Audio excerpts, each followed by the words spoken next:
Cryptocurrency. I mean, you've heard the promises, right? This decentralized future with money totally free from the control of banks and governments. But you've also heard the horror stories, the scams, the hacks, the devastating losses. It's pitched as both this incredible lifeline and a huge risk. So what's the real story here?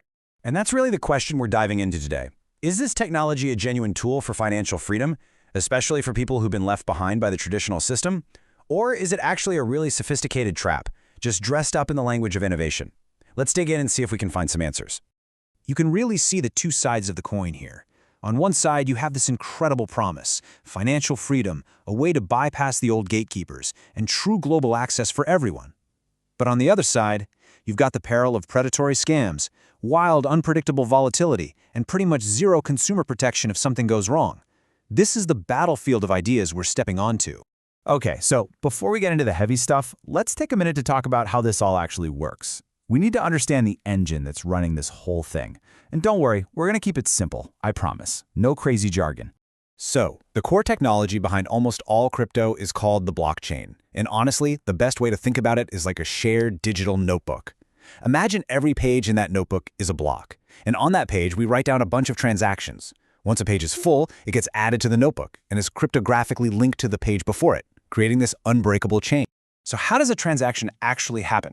Well, first, someone, let's say you, requests a transaction. A new block representing that transaction is created and then broadcast out to this huge global network of computers. These computers, they're called nodes, all work together to verify that your transaction is legit.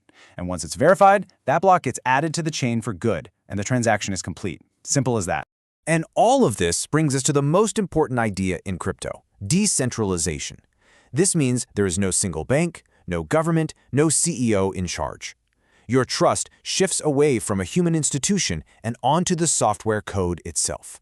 Every single transaction is checked and verified by the network, and once a record is on that blockchain, it's immutable. It cannot be changed or deleted.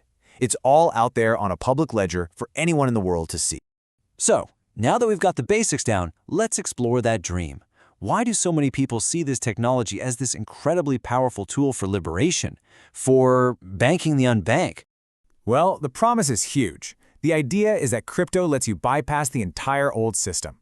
It allows people to send money directly to each other, peer-to-peer, without a bank or a credit card company taking a cut.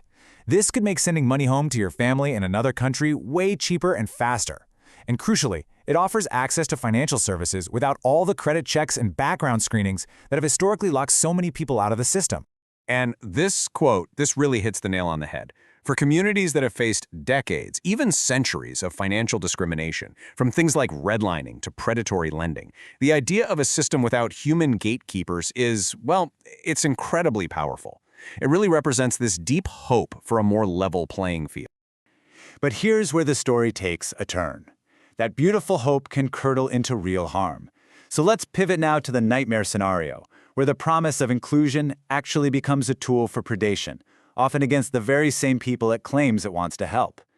And the scale of this problem it's just staggering. The FBI reported that in 2023, losses from crypto-related scams and fraud hit $9.3 billion. That is a 66% jump in just 1 year. You have to understand, this isn't just a few people losing a bit of money. This is a massive and rapidly growing problem. So there's this really important concept called predatory inclusion. What does that even mean?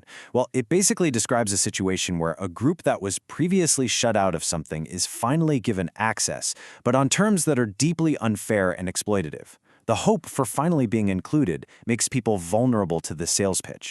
And this is where history starts to get, well, a little spooky. Analysts have pointed out these eerie similarities between the crypto hype today and the lead-up to the 2008 financial crisis. Remember back then?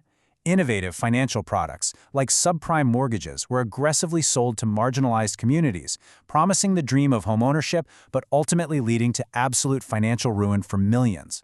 It feels like that same language of innovation is being used today to mask incredible risk.